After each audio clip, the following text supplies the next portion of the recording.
বন্ধুরা, সকাল সকাল উঠে পড়েছি ঘুম থেকে। আরও অনেকক্ষণ আগে উঠেছি। তো সব ব্যথা, গা হাত পা।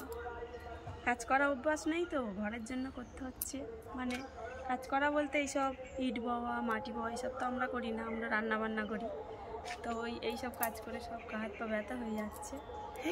তো দেখো এই ঘরটা জানলার লেভেল পর্যন্ত হয়ে গেছে। এই যে ঘরটা, মানে এবারে জানলা হবে। এই ঘরটা জানলার লেভেল হয়ে গেছে। আর এই ঘরটা যেটা আমরা থাকতাম, এই ঘরটা এখনো জানলার লেভেল পর্যন্ত হয়নি। না, কারণ দুদিন মিস্ত্রি আসেনি, কারণ মিস্ত্রিদের খুব কাজের চাপ। সেই ইট বালি রয়েছে রাস্তায়, ওই ইটগুলো ফের বয়ে আনতে হবে রাস্তা থেকে। ইটগুলো বয়ে আনতে হবে। আর এই যে বাঁশ, আমাদের ঝাড়ের বাঁশ কাটা হয়েছে, কালকে কেটেছে। জল ঘাঁটবে না, রেখে দাও।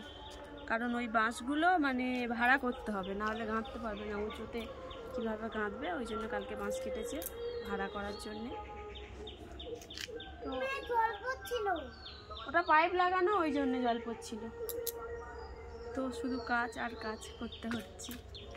মিস্ত্রিরা করছে, কিন্তু আমরাও করছি একটু হেল্প করার জন্য, মানে যাতে একটু তাড়াতাড়ি না। কি হলো?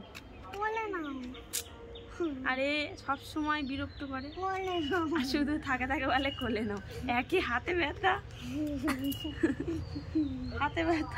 আবার যদি এত বড় ছেলের কোলে নিতে হয় তাহলে কেমন হয়। এক্ষুনি আবার ইটগুলো বইতে হবে।